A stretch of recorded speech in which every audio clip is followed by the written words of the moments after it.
Bienvenidos a México al Día. Estas son las noticias de hoy, 16 de agosto. Uno de los hijos de Joaquín El Chapo Guzmán está entre los 6 secuestrados en Puerto Vallarta, Jalisco. Continúa el diálogo entre funcionarios de la Secretaría de Gobernación e integrantes de la Coordinadora de Trabajadores de la Educación. El presidente Peña afirmó que no se va a negociar la derogación de la reforma educativa. Integrantes de la CENTE bloquearon comercios en Oaxaca y oficinas en el gobierno de Chiapas. El presidente del Senado, Roberto Gil Suart, pidió a la coordinadora que concluya ya sus movilizaciones. Ya debe ponerse fin a este boicot a la educación de nuestro país. Industriales aseguraron que los bloqueos de la CENTE, la coordinadora, les han provocado pérdidas por más de 10,000 millones de pesos. El titular de la SEP, Aurelio Nuño Mayer, invitó a los maestros a participar en la consulta del nuevo modelo educativo. En Hidalgo, el presidente Peña destacó la reducción en el precio del gas LP. Esta tarifa habrá de reducirse, ¿por qué? Porque es parte de la instrumentación de la reforma energética. La inversión extranjera directa aumentó a 14,385 millones de dólares. Esto es 4,6% más que en el mismo periodo del año pasado. Y en noticias deportivas, Rommel Pacheco quedó en 7º lugar en la prueba de trampolín de 3 metros. Quédese con nosotros porque aquí lo vamos a poner al día.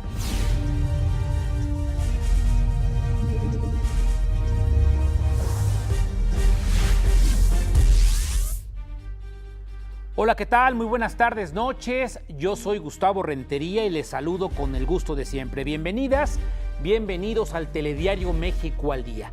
Esta es la información sin adjetivos de este martes 16 de agosto ya de 2016.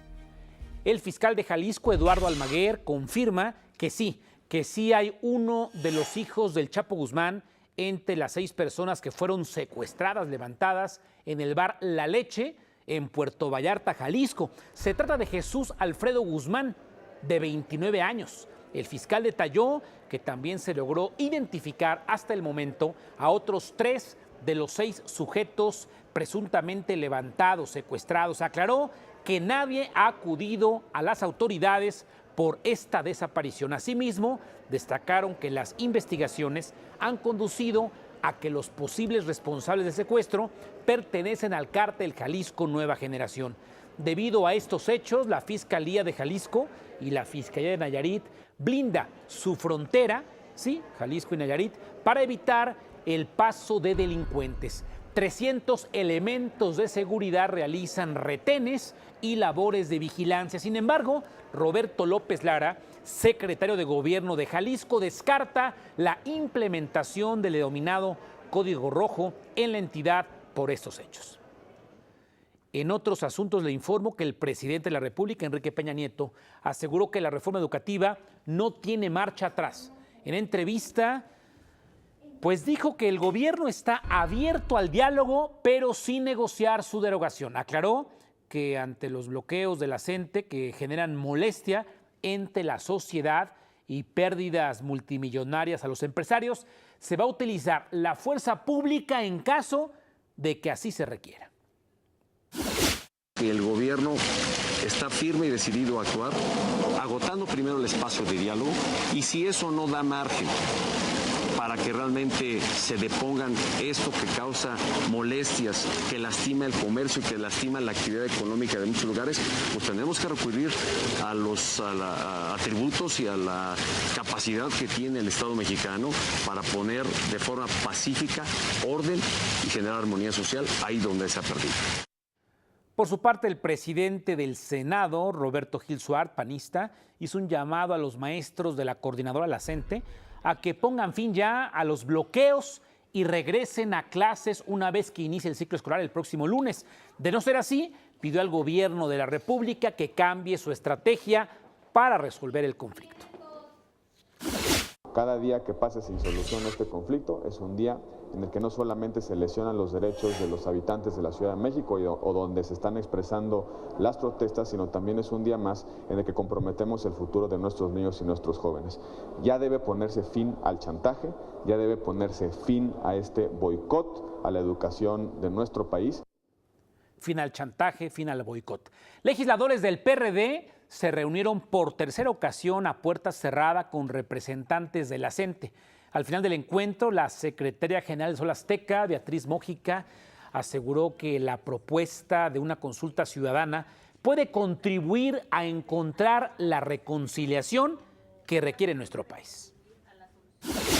Y por tanto estamos ciertos que la iniciativa ciudadana, que ese es un primer acuerdo que hemos tomado, que la ruta puede ser una iniciativa ciudadana, consideramos que esta iniciativa ciudadana puede regresar al cauce institucional esta problemática que existe. Y en ese sentido, pues estaremos trabajando de manera muy rápida para poder tener en conjunto con pues un cuerpo de iniciativa que tienen que avalar los ciudadanos en este país. Yo le pregunto, ¿es momento de consultas a la ciudadanía? Le ofrezco la vía Twitter, @GustavoRentería, para que se manifieste.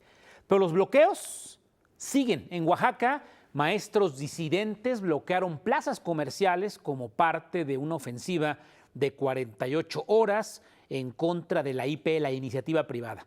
También mantienen cierres carreteros y continuaron con el acordonamiento en la sede del Instituto Estatal de Educación Pública de Oaxaca. Por otra parte, integrantes de la Coordinadora Estatal de Trabajadores de la Educación en Guerrero vandalizaron las oficinas alternas de la Secretaría de Educación del Estado. En Chiapas, disidentes bloquearon oficinas gubernamentales. Los manifestantes cerraron la Torre Chiapas, la cual alberga dependencias como las Secretarías Estatales de Hacienda, Turismo y Planeación, entre otras. También se apostaron en la Secretaría de Educación Estatal, en la Subsecretaría de Educación Federalizada y en el Instituto Nacional para la Evaluación de la Educación. En tanto, normalistas de Michoacán incendiaron un camión. Esto fue en la autopista Morelia-Guadalajara, luego de la detención de 38 estudiantes. Por otra parte, la Confederación de Cámaras Industriales dijo que los daños económicos al sector industrial por los bloqueos de la coordinadora, escuche la cifra, ascienden a 10,000 millones de pesos. Le informo esta noche que el Instituto Mexicano de Ejecutivos de Finanzas alertó que los bloqueos de la CENTE frenan el crecimiento económico del país. Informan que el conflicto magisterial genera pérdidas entre 18 y 26,000 millones de pesos. Estamos hablando de entre 0.1 y 0.2 puntos del PIB. Faltaría incorporar, por ejemplo, las movilizaciones que afectan a la Ciudad de México, y al final del día es el valor agregado que se deja de tener en la economía. No solo tiene un impacto sobre el crecimiento económico nacional, pero también acentúa las diferencias y la desigualdad entre las distintas zonas económicas del país. Como parte de los foros de análisis del nuevo modelo educativo y la propuesta curricular, el titular de la SEP, Aurelio Nuño Mayer, visitó la escuela primaria Héroes de la Reforma, esto en Puebla. Esta es la primera ocasión que se reúne con profesores para estos efectos. Allá anunció que en la próxima evaluación del desempeño, todos los maestros del país van a contar con capacitación previa, ya que en la anterior no se ofreció de manera suficiente y adecuada. Aclaró que la evaluación docente no es punitiva y la estabilidad laboral está garantizada. Durante el diálogo con maestros, insisto, Nuño Mayer destacó la importancia de que participen en la consulta sobre el modelo educativo y consideró que esta es la parte más importante del proceso. Este es un espacio privilegiado en donde se puede analizar, se puede debatir, se puede planear de manera colectiva cómo tener una ruta de mejora, cuáles son los problemas que enfrentan, cómo pueden adaptar a la realidad de su escuela y de su comunidad diversos temas, incluyendo estos nuevos planes y programas. Se han unido diputados del PAN, del PRD y Movimiento Ciudadano para presentar ante la Corte una acción de inconstitucionalidad contra la ley 3 de 3 que llaman light. Regreso, prohibido cambiar.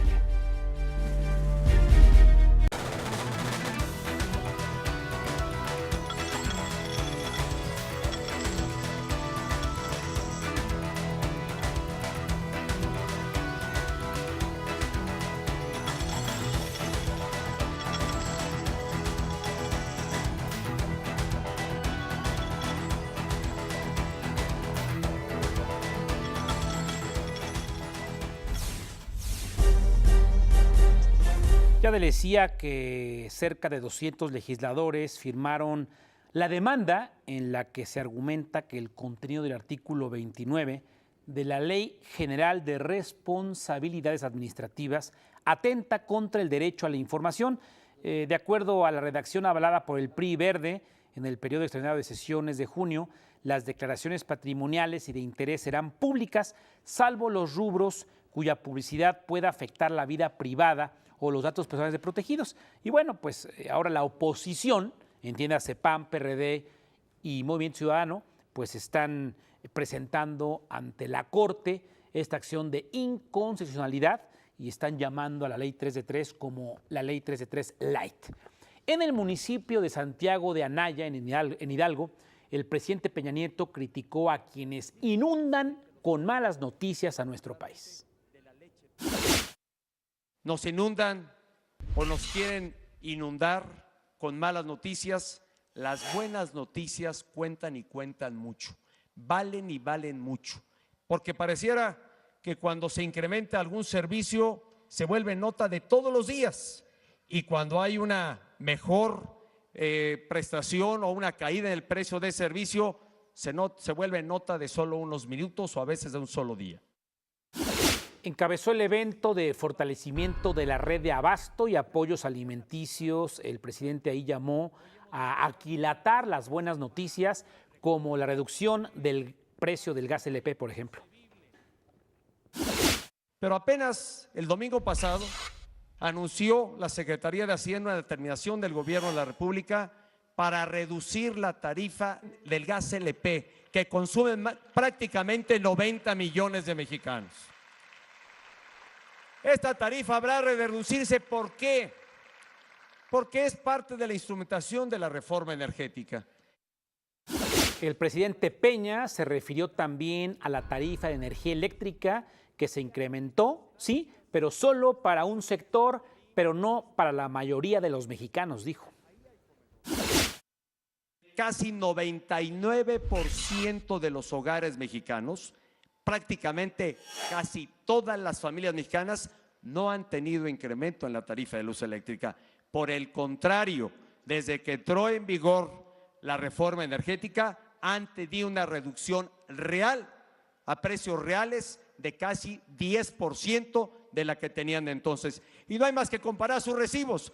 Vean el recibo que pagaban hace 2 años.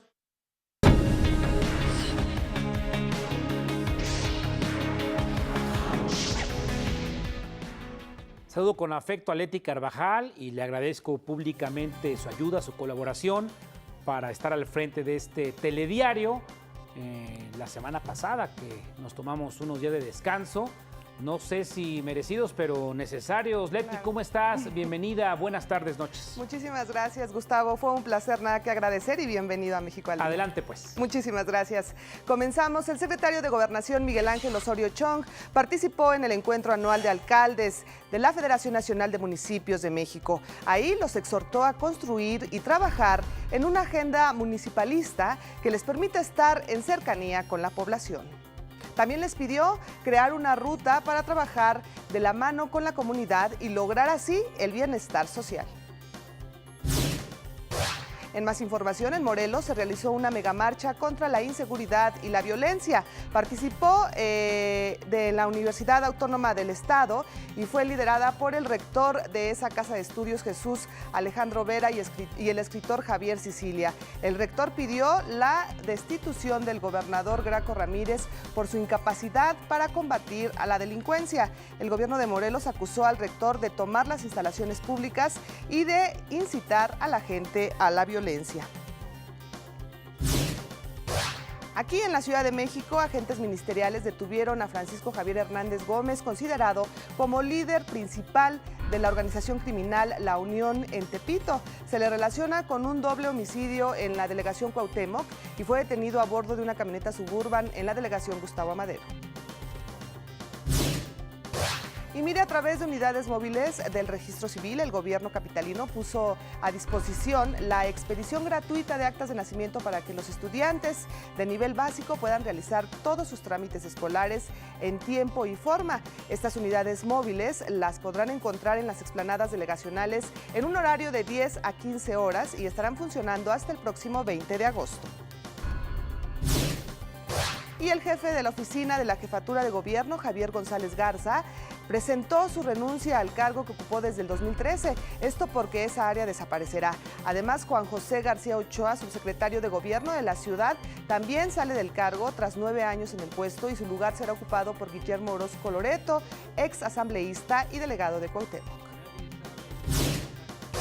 Hasta aquí la información nacional, deseo que tenga una excelente noche, yo los espero el día de mañana. Gustavo, regreso contigo, muchas gracias.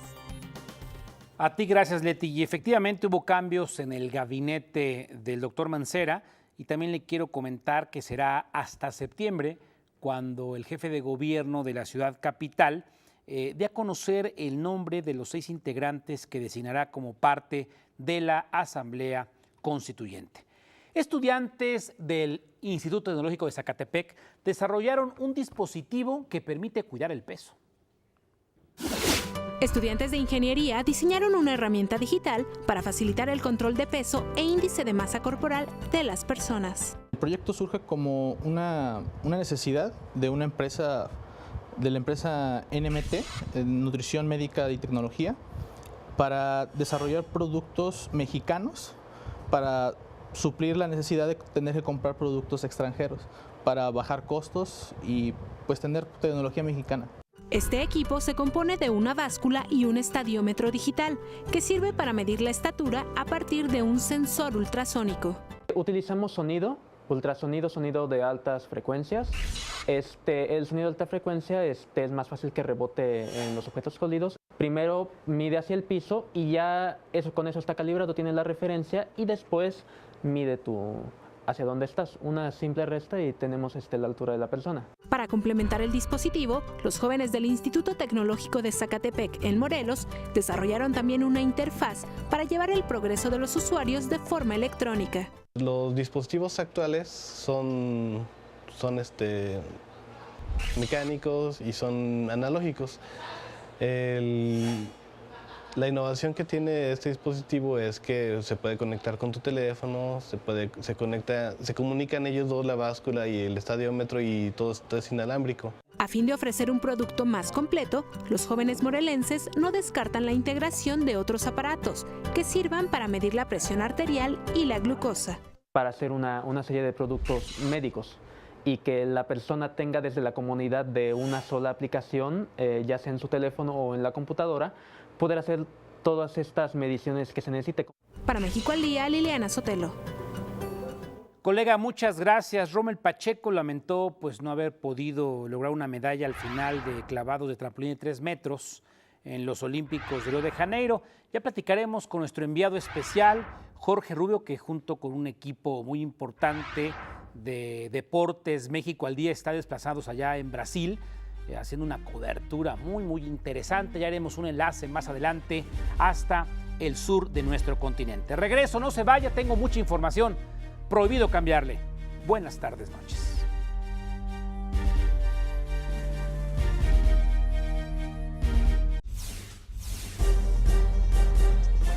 Debido a la inseguridad y a la violencia que se vive en Guerrero, el gobierno del Canadá emitió una alerta de viaje. Pide a sus ciudadanos que eviten visitar esta entidad de nuestro país. En la página de Internet Travel Advice de Canadá señala que Guerrero es una zona con altos niveles de actividad criminal. La alerta incluye, desgraciadamente, el puerto de Acapulco. No obstante, el gobierno canadiense excluye de esta alerta de viaje a Ixtapas y Guatanejo y también a Taxco en Guerrero. El titular de Turismo Federal, Enrique de la Madrid, precisa que durante el primer semestre del año entraron a México, a nuestro país, 17 millones de turistas extranjeros. Destaca que el sector hotelero lleva 11 trimestres de crecimiento consecutivo, colocándose así como uno de los principales motores económicos del país.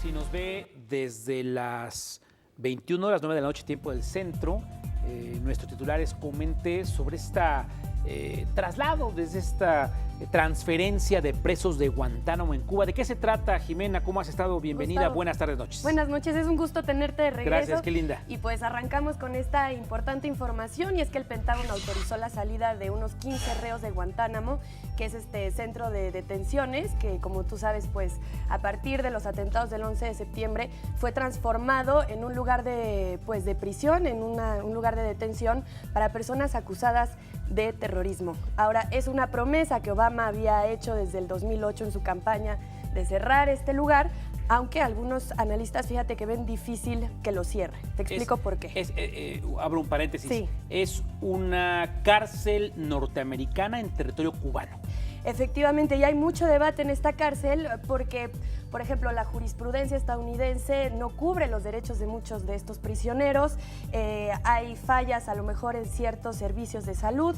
Se han registrado, algunos organismos denuncian torturas, denuncian suicidios. Es, digamos, una piedra negra en la política exterior de Estados Unidos, y Obama quería cerrarla, pero aún quedan con este traslado unos 60 reos. 20 tienen el permiso de salida, pero no hay un tercer país que decida acogerlos, y unos 40 no están autorizados por su alta peligrosidad, y obviamente el discurso de llevarlos a Estados Unidos pues aumenta la crítica del lado republicano. Trump dijo que quería ya, o era partidario de permanecer con esta prisión abierta en su lucha contra el terrorismo. Esa decisión tiene que ver con las elecciones. No se les olviden que en noviembre hay renovación o elecciones para la renovación de la Casa Blanca. Bienvenida. Así y adelante, es, y aquí le daremos seguimiento desde Efectivamente. luego. Gracias, Jimena. Gustavo. ¿Qué tal? Muy buenas noches. Y pues en otros asuntos, allá en República Dominicana, Danilo Medina asume su segundo mandato como presidente. En la ceremonia de juramentación estuvo presente el presidente de Bolivia, de Ecuador, de Guatemala y de Venezuela. Este es un proceso que comenzamos en el año 2012, pero que hoy entra en una nueva fase. Hoy comienzan 4 años de profundización y aceleración de los cambios, 4 años de consolidación y un modelo de sociedad más justo, inclusivo y menos desigual.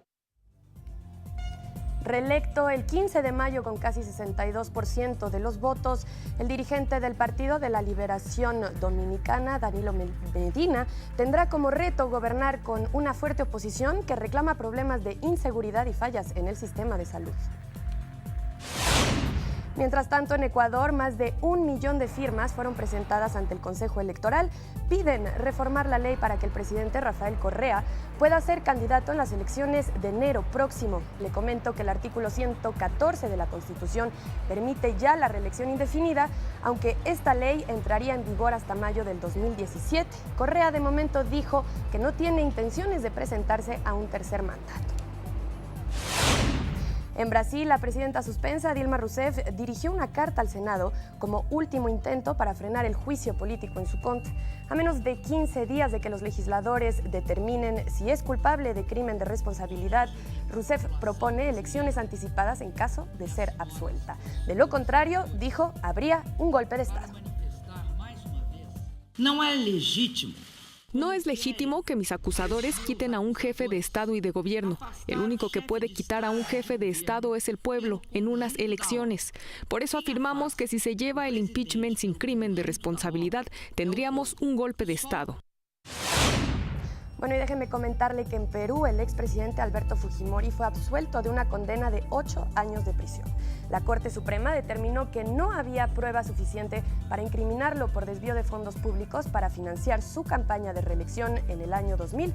Fujimori, en prisión desde el 2010, aún debe cumplir con su otra condena de 25 años por crímenes de lesa humanidad.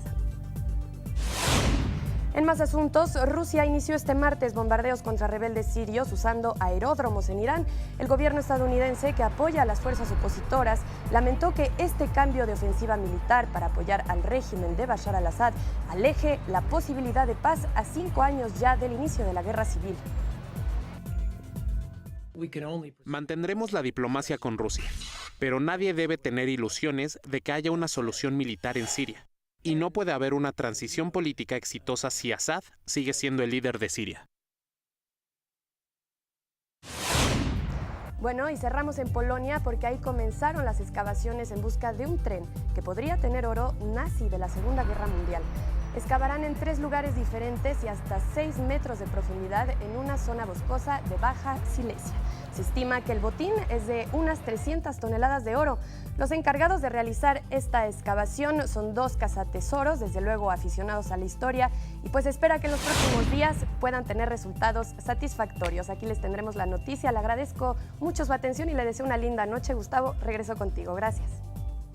Jimena, gracias a ti. Y Notimex, la agencia de noticias del Estado mexicano, nos presenta un trabajo especial, una entrega especial sobre personas de otro país que han encontrado aquí su hogar. Adelante.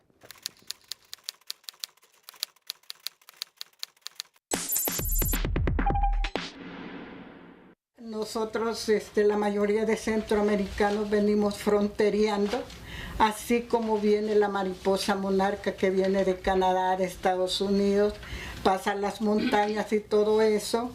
Unas logran llegar a Michoacán, que es donde llegan, y otras mueren en el trayecto, ¿no? Así lo pasaban a los refugiados. Trabajar con las personas refugiadas significa justamente el asumir que la situación de la no paz, las situaciones de violencia, justamente generan situaciones particulares de exclusión de seres humanos, en los que de la manera más drástica y más dramática, ante la amenaza de la muerte, es la opción para salvar la vida, la integridad, la seguridad, es la huida a otro país. Estamos hablando de personas que escapan de sus países, entonces son viajes que muchas veces no son viajes planificados. Entonces su primer reto es cruzar una frontera y llegar a un lugar seguro. Lo mataron a mi hermano. Se quemaron la casa, quemaron todo lo que tenemos. Se lo quemaron todo, lo que llevamos puesto es lo único que nos quedamos. Y de aquí realmente de este espacio, junto con el trabajo educativo que se hacía en muchas escuelas, en iglesias, para crear estos puentes de sensibilización y de movilización de la sociedad a favor de los derechos de personas refugiadas, fue que se empezó a dar este perfil de apoyar a personas que venían llegando y ir generando alternativas para alojamiento temporal, para oportunidades de empleo. Así que ese es el trabajo de las monarcas.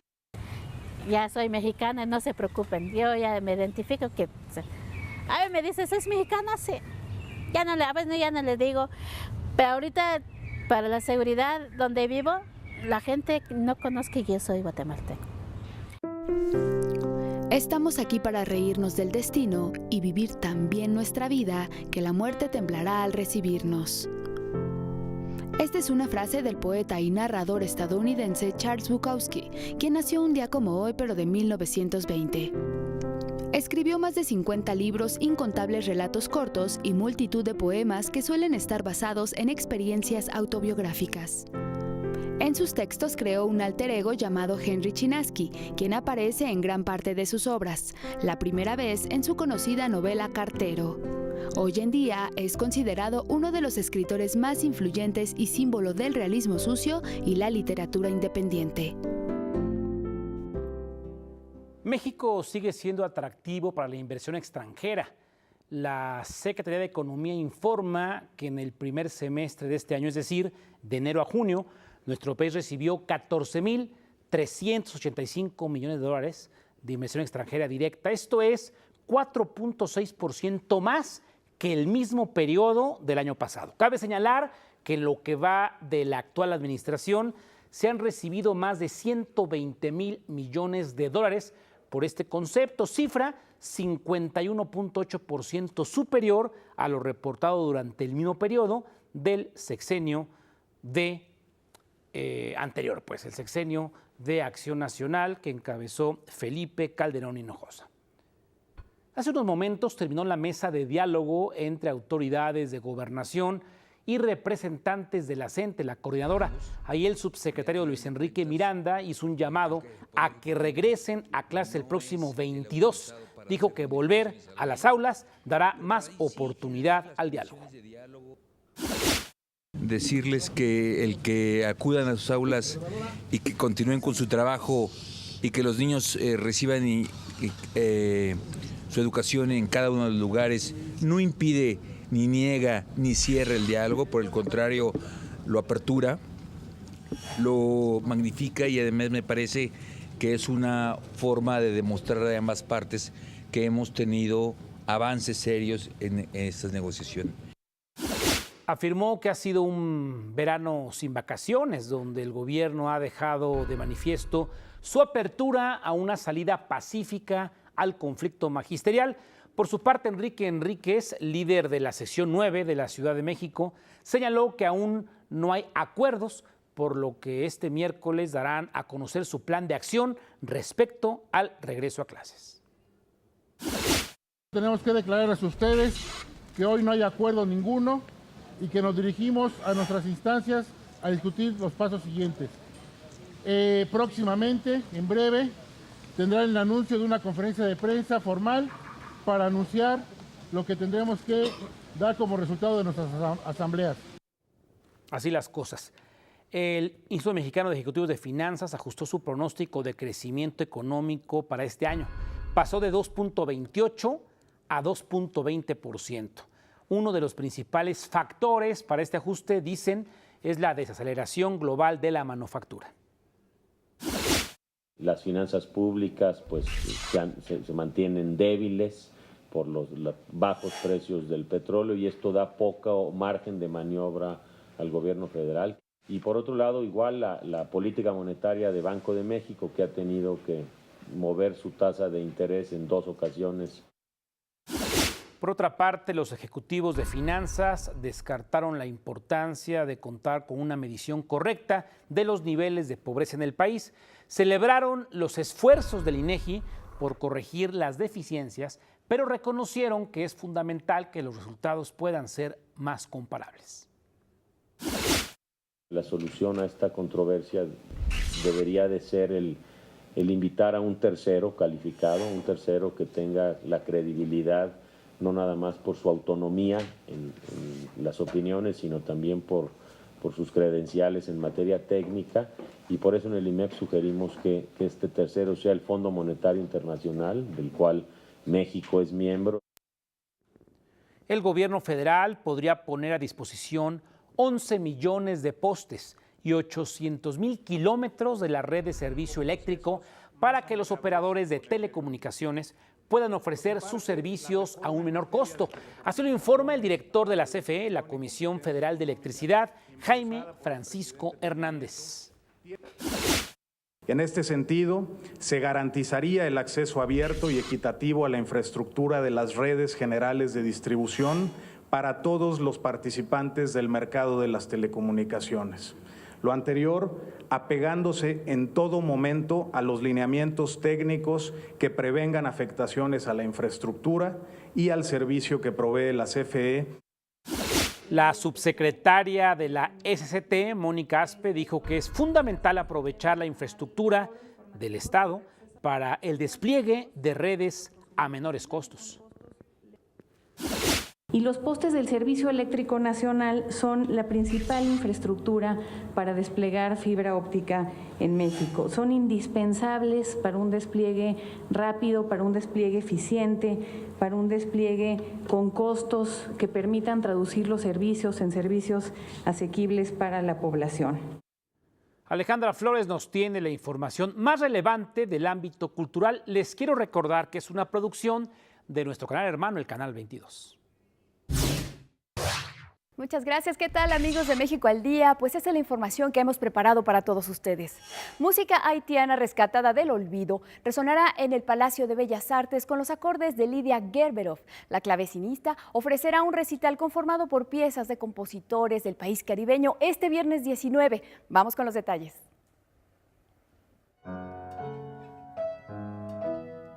Por primera vez se presentará en México un repertorio de compositores haitianos de los siglos XVIII y XIX con un concierto que ofrecerá la pianista Lidia Gerberov en el Palacio de Bellas Artes. Justin Neely, Ludovic Lamotte y Edmund Seitonch son los autores que interpretará la también clavecinista de origen argentino. Son una maravilla de música, muy sensible, técnicamente difíciles. Todos eran pianistas y se nota en la escritura, con gran sensibilidad, románticos. A uno de ellos se le llamó el último de los románticos, un violonchelista ruso que fue a tocar a Haití hace muchos años. Lo escuchó en un recital y dijo que era el Chopin negro por su extraordinaria manera de interpretar a Chopin y que era el último de los románticos. Me refiero a Lamotte. Hasta aquí la información, regresamos con ustedes, hasta la próxima. Alejandra, hasta la próxima. Murió el actor mexicano Paul Ortín a causa de un infarto al miocardio. Tenía 88 años de edad. El comediante había estado muy enfermo de bronquitis que se le agudizó en los últimos días, pese a estar medicado y con cuidados constantes. Paul Ortín fue actor de teatro, de cine, de tele y de doblaje, con más de 35 años de carrera. Su papá, Leopoldo Chato Ortín, actor de la época de oro del cine mexicano. Además, participó en más de 150 filmes. Paul Ortín prestó su voz a protagonistas de programas de tele como La Isla de Gilligan y Los Tres Chiflados. Descansa en paz, Paul Ortín. Un dato muy importante, su carrera artística la inició a los 4 años de edad. Y ya le dimos a conocer los números que usted debe de conocer aquí en México al Día, noche a noche, y pasó como bola rápida que el petróleo mexicano, la mezcla mexicana, ya regresó al rango de los $40 por barril. Este energético además cerró en su mejor nivel de 6 semanas, se ubicó en $40.44 por barril. Esta es sin duda una buena noticia. Pausa, regreso con más información, cumplo con la bitácora. Y por favor, prohibido cambiarle. Regreso.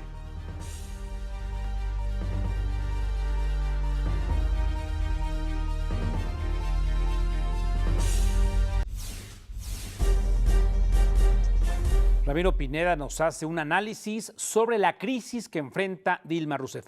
Adelante, Ramiro.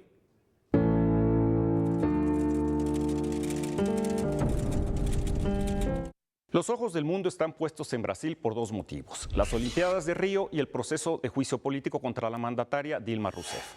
Tal como se preveía, el Pleno del Senado brasileño dio luz verde a la destitución de la mandataria brasileña, quien fue reelecta en 2014. Con 59 votos a favor y 21 en contra, se votó por el juicio político, aunque a fin de mes tiene que darse la última fase del juicio iniciado contra Rousseff desde el 12 de mayo. El proceso de impeachment contra la presidenta inició en octubre pasado y en abril se creó una comisión especial de la Cámara de Diputados para iniciar el proceso, argumentando que hay indicios de que cometió crímenes de responsabilidad fiscal.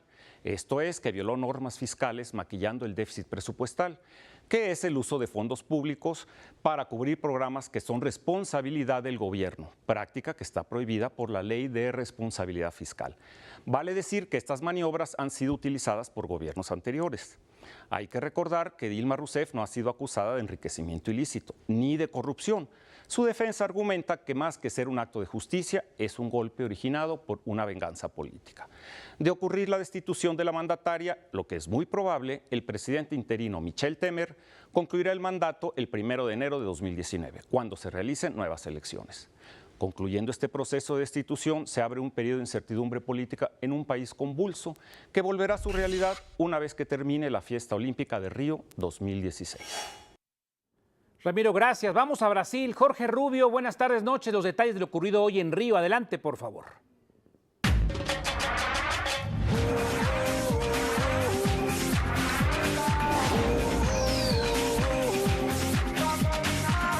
Muy buenas noches, amigos de México al Día. Los saludo con muchísimo gusto desde Río de Janeiro. Me encuentro al exterior del complejo acuático María Lenk para informarles lo que sucedió con Rommel Pacheco en la gran final del trampolín de los 3 metros. Y esto hay que destacar que no tuvo un buen clavado Rommel Pacheco. Lamentablemente el mexicano ahí se fue cayendo, se fue perdiendo en esos lugares para las medallas. Se fue hasta el último lugar en las primeras rondas. Afortunadamente al final logra colarse dentro de los primeros 8. Se queda en la 7ª posición, pero desde ese primer clavado Rommel Pacheco supo que después de esa mala ejecución no iba ya a lograr alcanzar llegar a las medallas. Pudimos platicar con él y eso fue lo que nos platicó un triste Rommel Pacheco que estaba ya muy mentalizado, enfocado y ya tenía en su cabeza una medalla olímpica. Aquí no puedes fallar ningún clavado. El segundo tampoco fue mejor y poco a poco fui remontando. La verdad es que los clavados no salieron como lo sé hacer y como estoy acostumbrado y como entreno y como compito. Pues no hay una explicación de por qué, pues así es esto, así son las competencias, hay veces las cosas no salen como uno quiera. Continuar no me retiro ahorita, no sé, depende cómo se vaya dando la cosa, depende cómo yo esté, cómo llegue, cómo va evolucionando los clavados. En mejores noticias, el corredor mexicano José Carlos Herrera en la prueba de los 200 metros logró quedarse con la primera posición de su hit eliminatorio y clasificarse a las semifinales que se correrán este próximo miércoles a las 8 de la noche, tiempo del centro de México. Al finalizar esta prueba, esto fue lo que nos platicó el corredor mexicano. Me sentí muy contento, me sentí pues ya más controlado. En Londres me ganó el estadio, ahorita no está lleno, pero pues ustedes ya vieron cómo victoriaron al de Brasil, ¿verdad? Y pues no va a dejar de ser diferente en la semifinal, en la final. Entonces, más concentrado, ya vi que sí puedo contra todo eso. Y pues bueno, me siento contento, confiado y con ganas de representar más dignamente a México en la semifinal. Lo que tengo son 2 metas muy claras, que es hacer ejecuciones abajo de 20 y pasar a la final. Vamos ahora al lado sincronizado porque la dupla mexicana conformada por Nuria Diosdado y Karen Machalchi lograron quedarse en la 8ª posición, superando lo conseguido en Londres 2012, en donde no accedieron a la final y se quedaron hasta el lugar número 18. Eso fue lo que nos dijeron las sirenas, las ondinas mexicanas. Es un avance muy grande y de hace 4 años acá somos otras en cuanto a pareja obviamente, pero más allá del nado sincronizado mexicano es otro, entonces creo que vamos por muy buen camino y esto ya es algo buenísimo para nosotras y para México. Estamos muy contentas y muy satisfechas con nuestro trabajo. Dimos todo lo mejor, no solo en la final, sino en los 3 eventos en los que pudimos participar y bueno, muy contentas. Bueno, nuestro concepto de esta rutina era el bien y el mal. Es una música muy fuerte, mucho más dramática a comparación de la de ayer, que era más técnica y mucho más alegre. Regresamos al atletismo en donde Alberto Álvarez se presentó en la final del triple salto y se quedó en la 9ª posición, una destacada participación del mexicano que después de 3 intentos tuvo como mejor marca su segunda participación con 16.56 metros. Esto es lo que nos dijo al finalizar esta prueba. Estar aquí ya es importante, pasar a finales aún más. Independientemente de las marcas que se den, todos estamos en las mismas condiciones, unos saltamos muy bien, otros pues no tanto y eso no nos desmotiva, realmente agarro demasiada motivación ahora para realmente trabajar y ya no llegar como una expectativa en los siguientes juegos. Sí, definitivamente yo creo que lo principal es un trabajo de 3 años bien planeado con mi entrenador. Realmente llevo 5 meses nada más con él y se dieron cosas grandes, entonces creo que con 1 o 2 años en los que terminemos de conocernos mucho mejor, vamos a poder lograr cosas mejores. También les comento que mañana ya continúa la actividad de los atletas mexicanos y ya comienza la actividad del taekwondo, pero más tempranito a las 5:30 de la mañana, tiempo del centro de México, Alejandra Llanesa y Gaby López estarán debutando en estos Juegos de Río en el golf, seguidas de Marcos Pulido en la clasificatoria de canotaje de los 200 metros a las 7:30 del día. En el mismo horario inicia el taekwondo con Itzel Manjarres enfrentándose a Rosa Keleku del Congo en la ronda de 16 mejores y después también tendremos la participación 15 minutos más tarde de Carlos Navarro en la categoría de menos de 58 kilos ante Youssef Zirra de Libia. En el lanzamiento de martillo hace su aparición Diego del Real en la ronda clasificatoria a las 9:05 y como ya les comenté a las 8 de la noche recordarles que José Carlos Herrera disputará la final de los 200 metros. buena información de los que ya están acá en Río de Janeiro, pero hay otros que vienen viajando en estos momentos, están en los aires ya intentando llegar a suelo brasileño, y se trata ni más ni menos que de los maratonistas Ricardo Ramos y Jesús Vargas, que ya están rumbo a Río de Janeiro previo a emprender el vuelo. Vargas Sánchez, medallista de bronce de los Juegos Centroamericanos de Veracruz en el 2014, y Ramos Vargas, séptimo lugar en el maratón de Düsseldorf en Alemania, hablaron sobre lo que esperan en su competencia olímpica. Contento, la verdad, mis segundos Juegos Olímpicos después de Londres, y yo siento que como atleta, como deportista ya me siento un poco más maduro, y bueno, ya varios eventos me han dejado muchas experiencias y cosas de lo que debimos y no debimos hacer, y bueno, yo siento que esta vez voy bien en lo que cabe, y bueno, así que tirar la toalla y dar lo mejor de nosotros allá en Río. El recorrido y factores como el clima, pues son en general para todos. Si esté como esté, a estas alturas ya no hay vuelta atrás. A estas alturas simplemente es ir y esté como esté, hacer lo que has entrenado, demostrar que has entrenado, y bueno, ya lo demás pasa a ser, para mí, término secundario. Hasta aquí la información deportiva, deseo que tengan excelente noche. Yo soy Jorge Rubio, me despido desde Río de Janeiro, regreso al estudio de México al Día. Jorge, un abrazo hasta Brasil. El presidente de Mexicanos Primero, Claudio X González, está respaldando el uso de la fuerza pública para hacer valer la ley. Agrega que esto no significa represión o afectación a los derechos humanos de los profesores, pero pues pide prudencia e inteligencia en el uso de la fuerza pública, pero que se utilice ya. Pausa, regreso, no se vaya. Prohibido cambiarle. Buenas tardes, noches.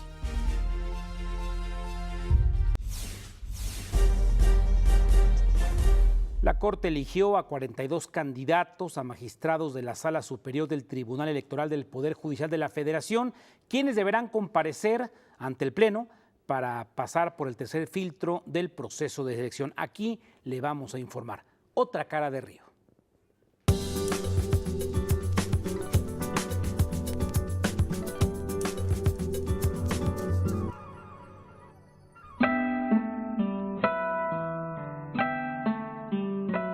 El chef Rafa Costa de Silva es el carioca más contenido que conocimos en Río de Janeiro.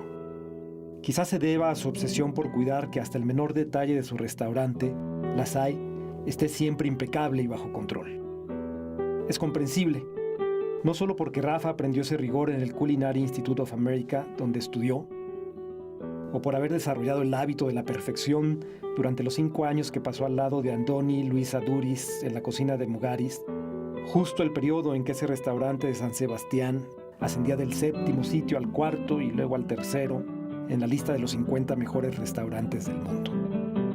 Rafa sabe, además, lo que está en juego cada noche. El reconocimiento de la crítica internacional que La Sai ha logrado de manera inusualmente rápida. Inaugurado apenas en abril de 2014, el restaurante recibió ya una estrella Michelin y ocupa el lugar 16 en la lista de los mejores de América Latina y el 64 en la global. Rafa se dice sorprendido por el reconocimiento instantáneo de su propuesta, pero él mismo nos cuenta la historia que lo explica. Si tú en 2012, en el pasado, cuando volví a Brasil, pues hubiera me ensinado una foto de un plato que hago yo hoy, yo nunca te diría que era un plato mío. Yo tenía otras ideas de cocina, yo me imaginé otra cosa. Cuando abrimos fue una locura tan grande. Yo nunca había trabajado en Brasil y para mí volver fue como redescubrir los ingredientes, los productos, los equipamientos que tenemos aquí que son muy limitados. Nosotros pues intentamos hacer lo máximo que podemos con lo que tenemos. Es una cocina muy diferente de lo que me imaginaba. Yo uso mucho producto de mi huerta, que yo cuando volví no tenía la idea de hacer una huerta. Lo de hacer una huerta me vino pues porque no encontramos producto que queremos usar. Yo creo que también es parte de mi propia evolución o desarrollo, o cosas que va viendo, que va aprendiendo, sabores, texturas, que va aprendiendo que te gusta o no te gusta y usas o no usas. Tenemos muchas limitaciones en Brasil, bastante. Pero sí, luchamos, pero En España se lucha por otras cosas también, en Estados Unidos por otras. Hay que estar siempre luchando e intentar mejorar. Y por eso volvemos a Brasil también, a Río, por eso decimos Río también, por intentar mejorar algo aquí, que es nuestra casa. Esa mezcla de trabajo desde la granja, desarrollo de proveedores locales, experiencia internacional, asimilación de las restricciones locales y un servicio de sal impecable y cordial a cargo de Malena Cardiel, su esposa, por cierto mexicana, se concentra en cada plato que llega a las mesas con una versión de cocina brasileña que refleja al mismo tiempo sabores tradicionales y saberes contemporáneos. Su apuesta tiene ya un plato icónico. Se trata de un huevo. La yema, tierna, es obtenida de los huevos de gallina de libre pastoreo que corren en sus huertas. La clara está simulada con una crema de ñame y leche de coco. Sobre eso, unos granos de sal mezclados con carne seca. Así de simple, así de contundente. Rafa Costa demuestra que asumir las posibilidades y limitaciones del terruño con una mezcla de humildad y creatividad produce casi siempre prodigios. La nota del día en Río es que un georgiano que pesa 105 kilos cargó 473 kilogramos, nuevo récord olímpico y nuevo récord mundial. En México al Día es momento de hacer un repaso de los hechos más importantes ocurridos aquí y en todo el planeta. Nos informa Rodrigo Muñoz. Eduardo Almaguer, fiscal general de Jalisco, confirmó que uno de los 6 secuestrados en Puerto Vallarta es hijo de Joaquín El Chapo Guzmán. El titular de la SEP, Aurelio Nuño, anunció que para la próxima evaluación se les brindará capacitación previa a los maestros. Se reúnen en la Secretaría de Gobernación funcionarios de la dependencia con integrantes de la CENTE. La coordinadora bloqueó centros comerciales en Oaxaca y oficinas del gobierno estatal en Chiapas. El presidente Enrique Peña Nieto presentó en Hidalgo el plan para fortalecer la red de abasto y apoyos alimenticios. En el mundo, en Perú, el expresidente Alberto Fujimori fue absuelto de una condena de 8 años de prisión. Y en los deportes, el mexicano José Carlos Herrera se mete a las semifinales de los 200 metros planos en Río. Usted ya está enterado y sin adjetivos. A nombre de este ejército informativo y técnico que no se ve en la tele, pero bien que chalea, créamelo de verdad. Gracias por su sintonía. Mañana, tempranito, Pate y Omar. Y en punto de las 2:30 de la tarde lo espera mi compañero y amigo Enrique Lascano. Y nosotros tenemos una cita mañana noche de miércoles a las 9:21 horas, tiempo del centro de la República Mexicana. Yo le quiero recordar que mi nombre es Gustavo Rentería y lo invito como siempre a hacer mejores noticias para un mejor México. Pásela bien, adiós.